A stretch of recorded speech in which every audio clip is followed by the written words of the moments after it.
العراق والأردن. تعالوا خلينا نحكي لنا شوية بخصوص هاي المباراة.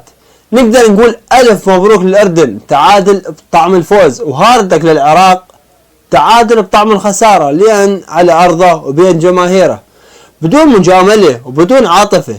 منتخب العراق ما يستحق هذا الجمهور، هذا اللي اجى من الشمال، هذا اللي عاف أهله، اللي عاف بيته، اجى بخطر وسفر وتعب وسهر على مود يشاهد فوز متوقع 100% للمنتخب العراقي. لما يدخل للملعب ويشوف هذا الأداء الهزيل، هذا الأداء السخيف من المنتخب الوطني العراقي، هل يتأمل أن العراق راح يوصل لنهاية كأس العالم لأول مرة بتاريخه؟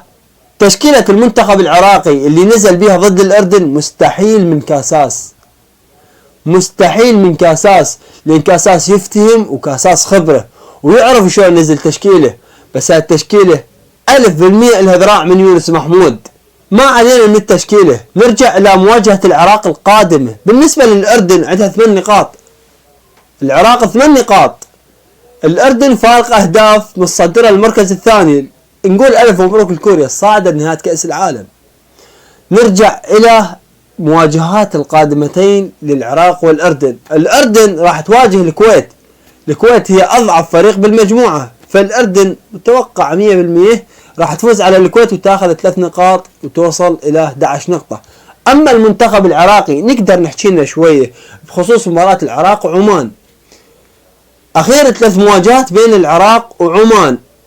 افتتاح خليج 25 بالبصرة راح صالح المنتخب العراقي، صح تعادل بس من جانب المنتخب العراقي. نهائي خليج 25 بالبصرة فاز العراق 3-2 على عمان.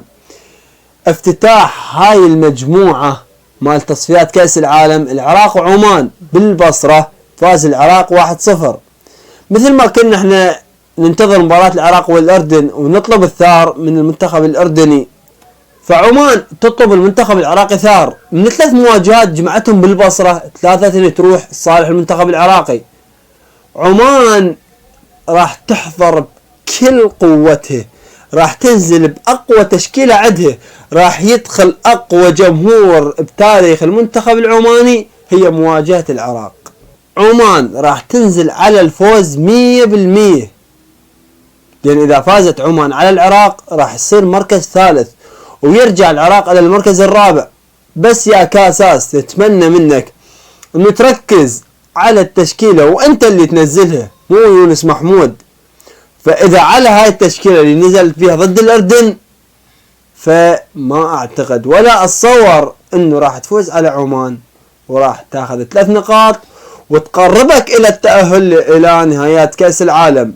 وانتظرونا يوم الثلاثاء عند الساعة 7 مساء في سلطنة عمان، والتوقعات لكم.